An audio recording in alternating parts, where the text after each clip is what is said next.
Nosotros vamos a continuar con Primera Página en esta oportunidad para conversar con Yul Yabur. Él es abogado, miembro del Comité Central del Partido Comunista de Venezuela. Además, él es diputado a la Asamblea Nacional y miembro de la delegación de Venezuela ante el Parlasur. Nosotros con el diputado Yul Yabur tenemos que conversar un poco acerca de Venezuela y su presencia en los escenarios internacionales, porque para nadie es un secreto que muchas aristas se han desplegado desde esta situación que comienza en enero de este año, en donde algunos países empiezan a reconocer a Juan Guaidó como presidente encargado de Venezuela, otros mantienen su respaldo al presidente Nicolás Maduro, pero lo cierto de todo esto es que esta diatriba no existía antes del 23 de enero de este año y que por supuesto ha hecho que Venezuela tenga una presencia importante en los escenarios internacionales. Quiero comenzar hablando del Grupo de Lima y el Grupo de Contacto, aunque también vamos a tocar la reunión entre Sergei Lavrov y Olmes Trujillo en Moscú. Y quiero comenzar hablando del Grupo de Lima y del Grupo de Contacto, porque este Grupo de Lima, rechazado por el presidente Nicolás Maduro en reiteradas ocasiones, hoy hace vida en el seno de la Organización de Naciones Unidas en un encuentro con el Grupo de Contacto, lo cual acarrea un reconocimiento por parte de la Organización de Naciones Unidas a este grupo, lo hace existente en el ámbito internacional. ¿Qué opinión le merece esto? Porque la Organización de Naciones Unidas, a lo largo de este tiempo, desde enero para acá, con su posición de no reconocer ni rechazar a presidentes, porque esa no ha sido su función, y esto lo ha establecido la Secretaría General, ha sido aplaudido por el presidente Nicolás Maduro. ¿Seguirán estos aplausos teniendo en cuenta que ya el Grupo de Lima se reúne en el seno de Naciones Unidas? Bueno, el Grupo de Lima es un grupo conformado por países integrantes de Naciones Unidas, que se autoproclamó como Grupo de Lima y que empezó a tomar decisiones sin tener la potestad de poder hacerlas, tendiendo a, por supuesto, generar injerencia en asuntos internos de uno de los países de la región. Y eso es lo que rechazamos, eso es lo que rechazó el gobierno nacional, eso es lo que rechazamos venezolanos y venezolanas, que frente a cualquier situación planteamos que no podemos aceptar ningún tipo de injerencia en asuntos internos, no podemos aceptar que otros gobiernos, otros países, por supuesto, vengan a resolver el problema que tenemos los venezolanos y venezolanas y que es responsabilidad nuestra resolverlo. Así como se rechaza la injerencia del Grupo de Lima, se rechaza la injerencia de otros países, del gobierno de los Estados Unidos, donde se ha planteado la vocería directa y la autoría directa de plantearse un cambio de gobierno en Venezuela.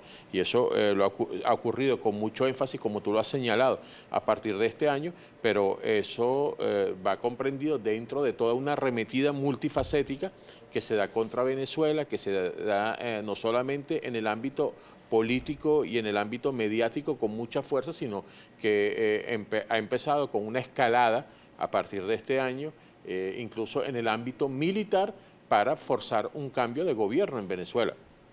Tú has señalado que un conjunto de países, un número de países importantes, ha reconocido a Guaidó. Eso es cierto en un primer momento.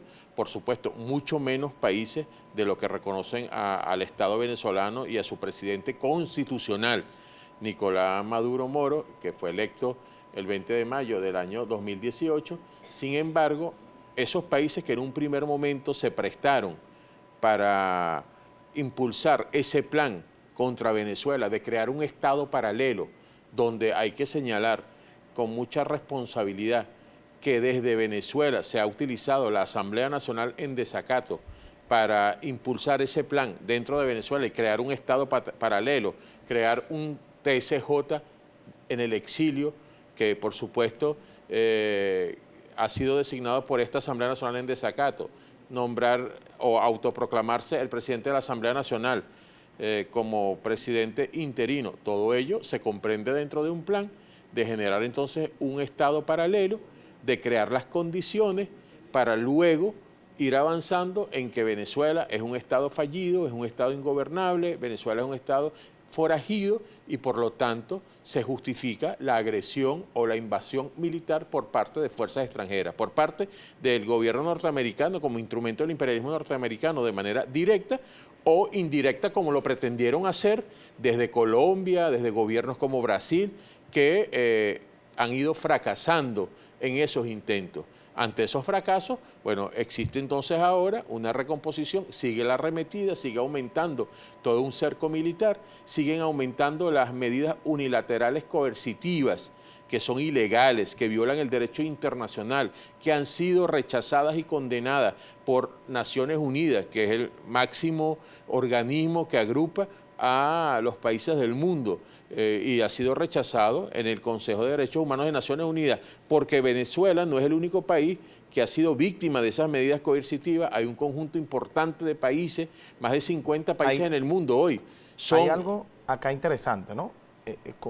Usted dice rechazado por Consejo de Derechos Humanos de Naciones Unidas. Naciones Unidas que hoy acoge al Grupo de Lima, que usted tilda de injerencista en el caso venezolano. ¿Por qué tildar de injerencista al Grupo de Lima y no al Grupo de Contacto? Porque, bueno, en primer lugar, el Grupo de Lima, desde un primer momento, por supuesto, sin valorar lo que son las leyes internas, lo que son las leyes, el derecho internacional, se planteó un reconocimiento de un ciudadano que se autoproclama como presidente, se planteó ir y avanzar en unas elecciones con este presidente interino, violando lo que es todo el reglamento y el ordenamiento jurídico nacional, todo lo que significa la Constitución, todo lo que significa las leyes electorales, empezó a generar un conjunto de decisiones. El Grupo de Contacto también plantea elecciones, además como agenda principal. Las elecciones son parte de la política, y en Venezuela también el gobierno ha planteado elecciones. Existe la posibilidad de que se avance en elecciones a la Asamblea Nacional, que han sido... No, están hablando de elecciones, están hablando de elecciones presidenciales generales. Eso va a depender de los acuerdos que se llegue. Nosotros lo que señalamos desde esta parte, desde el grupo de partidos y del movimiento popular, es que cualquier acción y cualquier negociación que se pueda desarrollar y que se pueda dar tiene que ir en el marco de la Constitución, tiene que ir en el marco de las leyes, tiene que ir con respeto a la soberanía, con respeto a la integridad territorial.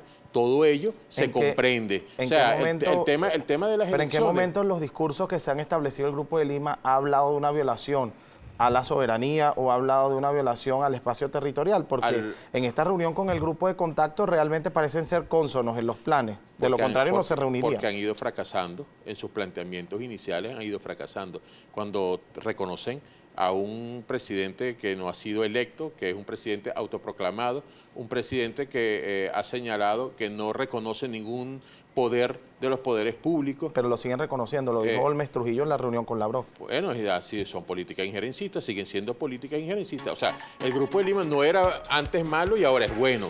El Grupo de Lima... O sea, el que no reconoce a Maduro es injerencista. El que no reconoce al Estado venezolano, a las instituciones del Estado venezolano. Aquí hay un Estado, aquí hay instituciones, hay un presidente de la República electo, y quien hoy desconoce eso se comprende dentro del plan de desconocer el Estado venezolano para crear condiciones de justificación de invasión, de agresión, de declarar Estado fallido. Eso no es la primera vez que ocurre, y no, Diputado, no es solo con Venezuela, ha ocurrido con otros países y hemos visto el ejemplo de lo que está pasando en Siria, lo que ha pasado en Libia, lo que ha pasado en otros países. Nos tenemos que ir a un corte. En la próxima parte seguimos hablando de Venezuela en los escenarios internacionales.